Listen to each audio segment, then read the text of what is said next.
Hi everyone, welcome back to the Optimal Experience. I'm Ryan, and today I want to talk about something a little different. If you spend any time in the online PC gaming space, you've probably noticed that it can be incredibly divisive. Whether it's Team Red or Team Green, Windows or Linux, there is often a lot of negativity and honestly a lot of pressure to pick a side and defend it. Now, I'm not here to say anyone's critiques are invalid, but today I want to share my own perspective. I want to talk about why I personally choose AMD and Linux and why I believe they offer the optimal experience for me, without pretending that Nvidia and Windows don't also create incredible technology that drives our industry forward. So let's sit down and have a real conversation about the state of PC hardware and software in 2026. Let's get started. Let's tackle the elephant in the room first, AMD versus Nvidia. To be honest, this war is unlikely to end anytime soon, if ever. Tribalism is just human nature. People always passionately defend their purchase decisions, and that is normal. But I think we need to take a step back from the battle lines. If you look at the actual experience provided by the current generation of products from either Team Red or Team Green, it is undeniably satisfactory. Even the often maligned 8GB cards are still capable pieces of hardware if you manage your expectations correctly. I firmly believe that almost any modern GPU is capable of providing a wonderful gaming experience. And that experience is what matters. Sometimes I feel like we have started chasing benchmark numbers on a graph and forgotten to actually play games. If a piece of hardware brings you joy, what is the divide really over? Think back a few years. We used to play games with jagged edges, terrible textures and abominable frame rates, and we loved every second of it. Today, we have convinced ourselves that if we aren't running at 4K Ultra with full path tracing at 300 FPS, the game is unplayable. The reality though is that modern games look incredible. Even on medium settings, if you're getting a smooth 120 FPS, do you really need more than that to enjoy the art? I don't think so. This brings us to the upscaling debate, FSR 4 Redstone versus DLSS 4.5. You see so many people making blanket statements claiming that DLSS is miles ahead of FSR, often just blindly parroting what they've heard their favorite influencers say without ever testing anything themselves. From my perspective, having used both, the reality is that both of these are excellent technologies. Is DLSS 4.5 a more mature tech with some advantages? Sure. But unless you pause the game and zoom in 300% to pixel peep at a specific texture, the difference in motion is negligible.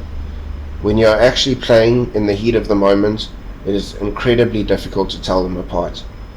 This divide is heavily exaggerated by people who watch tech reviews more than they play video games. Now, the one valid criticism in all of this is pricing. It is frustrating when you can't afford the hardware you want.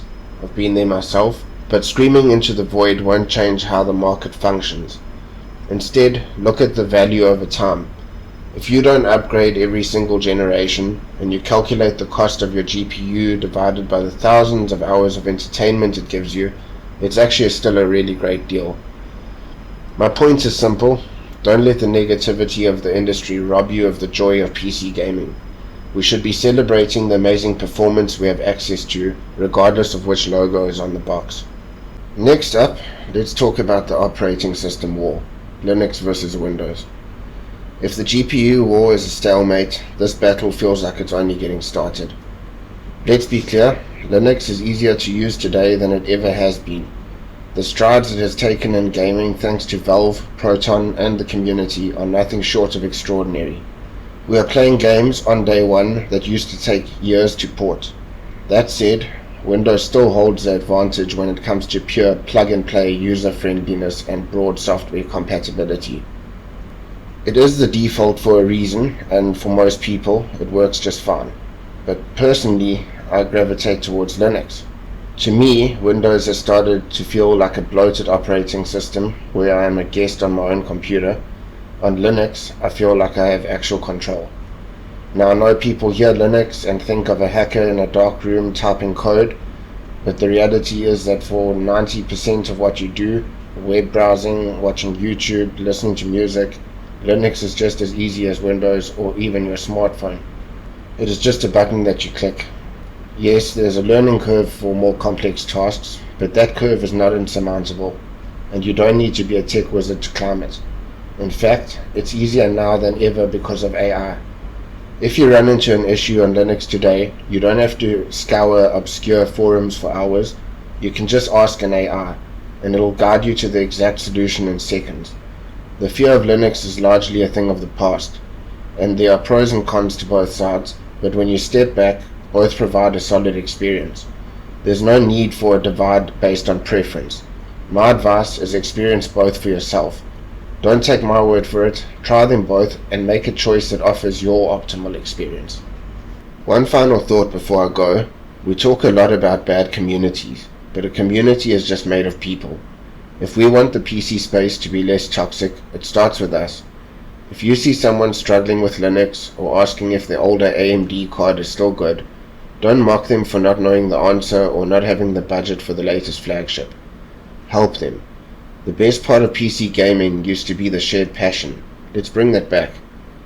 So in conclusion, the optimal experience isn't about having the highest number on a benchmark chart, and it certainly isn't about shouting at strangers on the internet because they prefer a different plastic box than you do.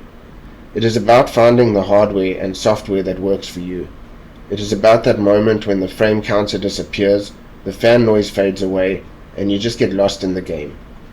Whether you find that moment on Windows with an RTX card, or on Linux with an all AMD build like mine, that is your optimal experience and nobody can take that away from you.